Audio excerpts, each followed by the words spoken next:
6.5 Creedmoor versus 308 Winchester. Can we figure out which one is a superior cartridge? Well, at least on barriers. Let's find out on this episode of Ultimate Barrier Testing. We have the Uni-Sled and Steel Sled 4.1 in terms of mounting devices. Do not confuse the two because they will get angry. Trust me. Both cartridges are using a pretty similar bullet weight out of the same exact barrel length, but how do their velocities compare? This sounds like a job for my handy dandy chronograph.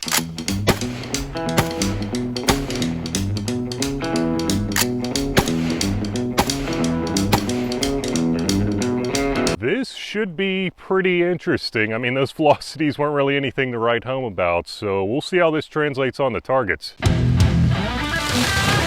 What we have for our first test is a 6x6 piece of pressure-treated lumber, and guys, let me tell you, this thing can make bullets do crazy stuff, so you never know what's going to happen. Followed up by that is a 3/4 inch piece of plywood, just in case the bullets were to make it out of this 6x6 piece of pressure-treated lumber, and then if they make it out of the 3/4 inch piece of plywood, we have a 1/4 inch piece of mild steel backing that. So it should tell us which one actually wins, but anyway, I think we're all set up and ready to go. I'm gonna go ahead and start with the 6.5 Creedmoor unless you have any objections. Okay, good.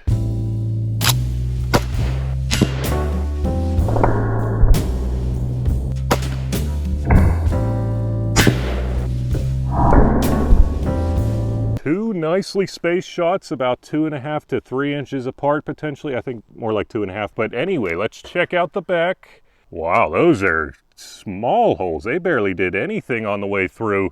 They must have just went straight on through. Oh yeah, those are nice small holes on the 3/4 inch piece of plywood as well. And yeah, it's kind of fused together. Let's just go check out the back. Okay, so the 6.5 Creedmoor, both of them went straight through. That is pretty consistent results. Back to the 308.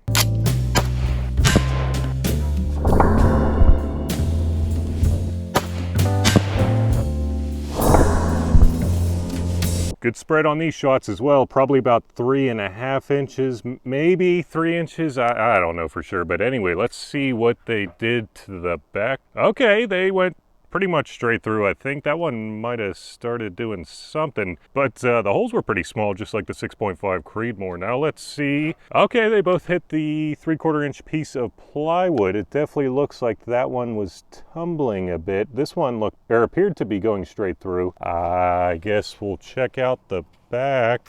Oh no. Okay, yeah, that one was definitely tumbling because it did not go through like the other one. Like I said, you never know what happens in the lumber, and the 308 was tumbling, so that's why it didn't go through the steel. But we definitely have a winner. Man, even when it was tumbling, it still almost went through the 1/4 inch piece of mild steel. That is impressive nonetheless, but I had to give it to the 6.5 Creedmoor. Now let's go ahead and get all of this trash out of here and ready for the next target. Okay, there we go. We are just about good to go for the next target other than flipping this bad boy around. Ooh! Now we are ready for the next target. What we have here is 8 inches of sand, and I know it really doesn't sound like a lot whenever I'm saying it, but let me tell you something. It is a lot, and if the bullets are somehow able to make it through all this sand, it will be backed by a 3/4 inch piece of plywood, just to see who the winner is. I think we are good to go, I do believe.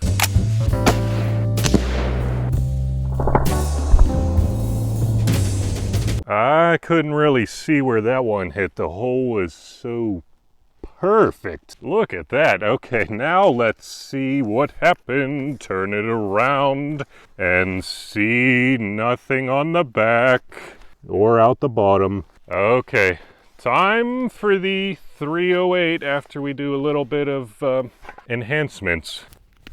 It's gonna be a mountain of tape here before long. Okay, now we're ready to bring on the 308.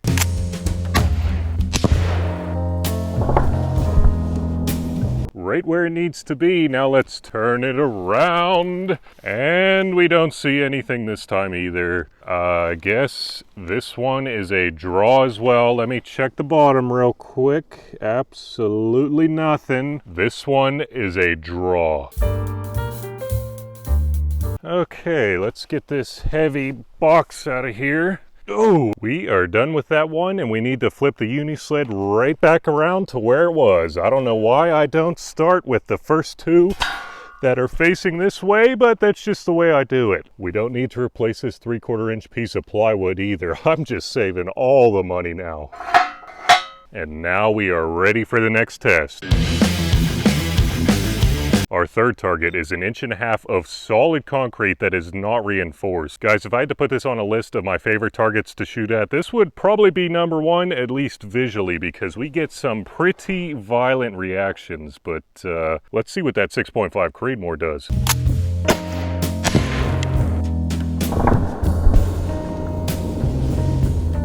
You see what I mean? That was an insane reaction. Those pieces went freaking everywhere. Now let's check out the 3/4 inch piece of plywood. And I'm not seeing any daylight right through. Okay, there is daylight through there. I just couldn't see it on the wood, but it definitely went through the 3/4 inch piece of plywood. Basically split it in half. And now on to the 308.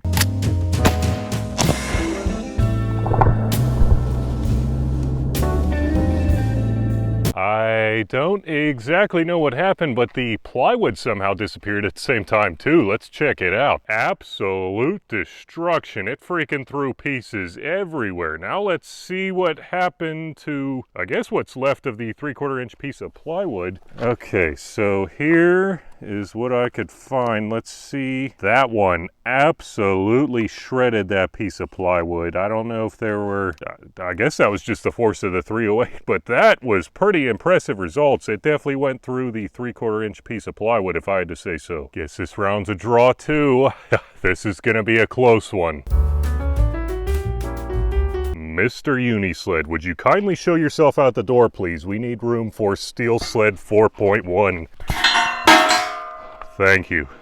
Okay, we are ready for our final test. Our final target is mild steel. This one is a 3/8 inch thick plate, and the only reason we're starting with this one is because we already know that the 6.5 Creedmoor and the 308 go through 1/4 inch like it's not even there. Let's go ahead and get started though.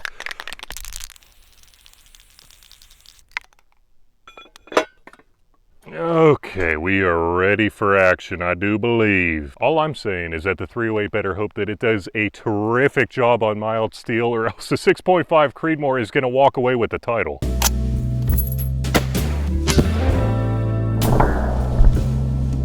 Guys, please make sure that your earplugs are plugged in the whole way, or else it'll be super loud like I just did.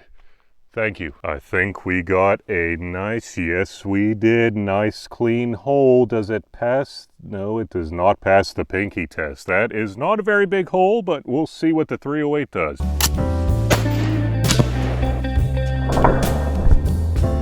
Oh my, that is barely bigger than the 6.5 Creedmoor, if at all. I can't tell with my eyes. Yeah, about the same size, but still it went through, so we are moving on up to a 1/2 inch of mild steel. This one is a thick plate, and I think it's going to give both cartridges a run for their money, but we'll have to go ahead and see.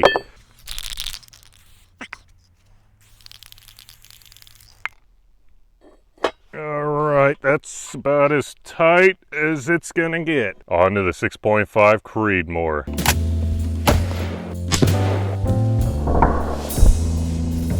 Yes, it didn't go through. I mean, oh, damn, it didn't go through, but that is a nice deep hole, if I do say so myself. We'll just have to see how deep it is if the 308 doesn't go through. Mr. Winchester, 308 Winchester to be exact. Do you have any last words for the viewers before your final test? Wait, like, subscribe, comment if you want to. Dude, you are asking way too much. Now get in there. It's your time to shine, and don't let me down. I had to make it close. The 308, I think it may have done it. I don't know. It's too close to tell, so I think you know what that means. It's time to grind.